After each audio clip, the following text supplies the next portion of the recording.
Central government employee కాబట్టి వెంటనే central vigilance దీని మీద ఎంక్వైరీ చేయాలి.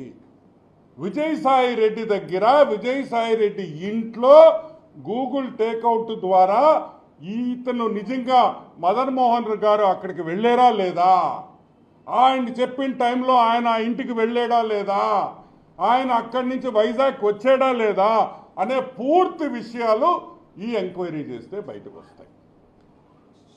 సరే, జిల్లా విషయం బయటకు వస్తే ఎందుకు విజయసాయి రెడ్డి ఆమెకు డబ్బులు ఇచ్చాడు అనేది ఒకటి బయటకు వస్తుంది.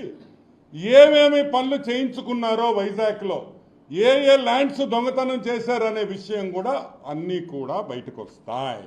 సో వెంటనే దీని మీద మనం విజిలెన్స్ ఎంక్వైరీ మనం అడుగుతున్నాం. అన్ని విషయాల్లో కూడా ఈరోజు వైజాగ్ దోపిడీ చేసింది విజయసాయి రెడ్డి అనేది అర్థమైపోయింది.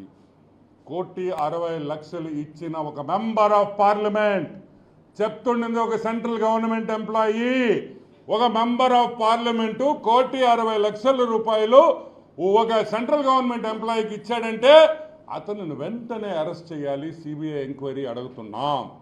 ఎందుకంటే it is a serious matter. ఒక పక్క మెంబర్ ఆఫ్ పార్లమెంట్ రాజ్యసభ, ఒక పక్క సెంట్రల్ గవర్నమెంట్ గ్రూప్ 1 ఆఫీసర్.